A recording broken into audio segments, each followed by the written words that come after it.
Энэ том ертөнцийн халин марл гэх арал дээр манай анимын гол дүр Гоно Мета ихч Иметага амьтад үлээ. Энэ тосгоны нуурын эзэн гэх загсыг манай Гон маань 7 хоногийн турш барихыг оролцжээ. Энэ загсыг хамгийн сүүлд Гоны аав нь барьжсэн байна. Харин тэр явдлаас 20 жилийн дараа манай Гон маань энэ загсыг барьжээ. Тосгоны эргэлтийн үн дээр бүр итгэхийн аргагүй байж идэл манай Мета ихч баяртай байсангүй. Учир нь Гоно аавтайгаа адилхан ангуул болохыг өмнө найзсан бөгөөд Мета ихч санаан зовж байлаа. Манай Гон маань үнэхээр их баяртайгаар ангуучдын шалгалт голж болох талаар асуулаа. Мета их санаа зовж байсан ч Гоныг яах аргагүй байдалд ороод түүний мөрөөдөл рүү нь явуулсан. Ингээд маргааш нь болж Гон ажилдаа явахаар болов.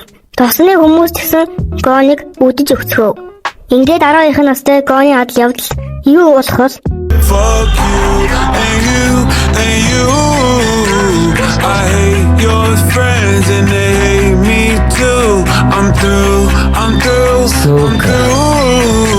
This that hot girl by my anthem. Turn it up and throw a tantrum. Fuck you and you and you. I hate your friends and they hate me too. Fuck you and you and you. This that hot girl by my anthem. Turn it up and throw a tantrum. This that. Гоны суусан завин дотор баахан эвгүй царайтай хүмүүс Гоныг басамжлан маягтай харж байлаа. Гэтэл далбайг баахан цасаа шоонод тойрон эргэлдэж дээрээс нь бага хүчтэй салхи хүлээв. Гэтэл Гон гинэт модохгүй маш хүчтэй шуурх юм шүү гэж хэлв. Тэгж хэлхийхэн зэрэгцээ шууд дээшээ аврангуудаа салхи хүлээнгээ маш хүчтэй салхи ирэх юм биш үү гэж сануулв. Гэтэл Гоны хэлсэншлэг хүчтэй шуурж эхлэв. Хүмүүс чамдаас байхад ганц шар үстэй ном уншсан хүн бас ганган костюм бичээ хүмүүсээ хүн л зүгээрээ.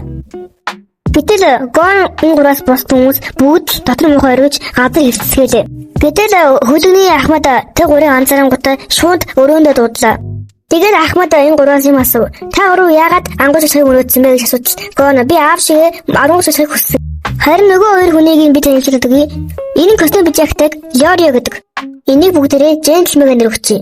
Харин нөгөө шар үстэйг нь Курапика гэдэг. Харин бүгдээрээ Курапикаг Шарка гэнээр өгчээ.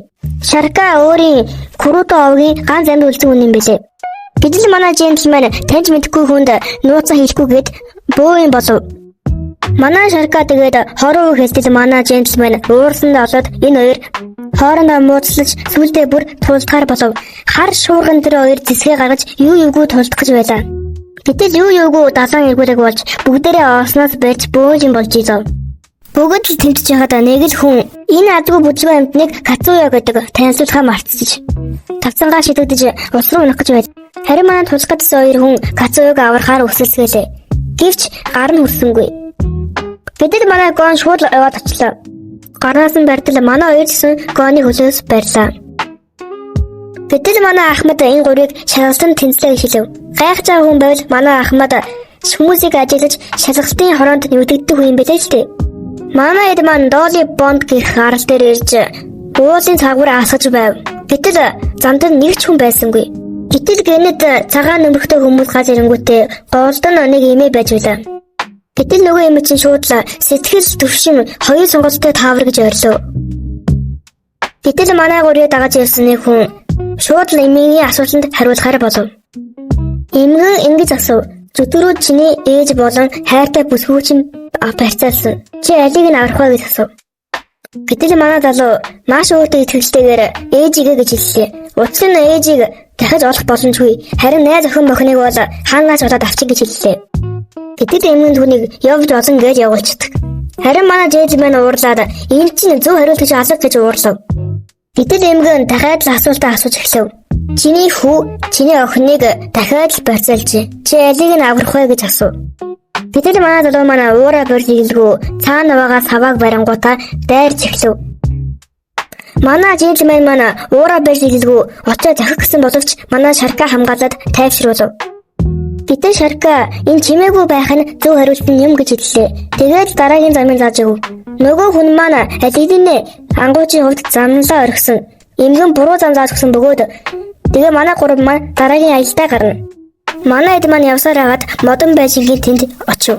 Гэтэл тэр байшин дотор Кирэко гэх аратан болж хувирдаг шидтэн би эзэд рүү дайрсан байдаг.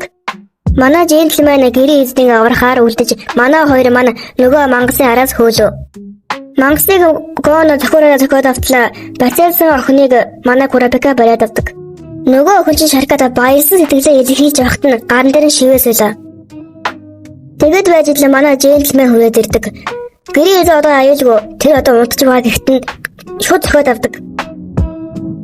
Яагаад джентльменийг зогсон бэ гэвэл манай джентльмений дүрд нь хараатан мангас ховроод орчихжээ. 俺が偽物だと分かったのだ。 Гэтэл манай Гоно нөгөө мангасын араас хөөж байдлаа. Нөгөө мангасын яг Гоны зохицсан кинж болчих.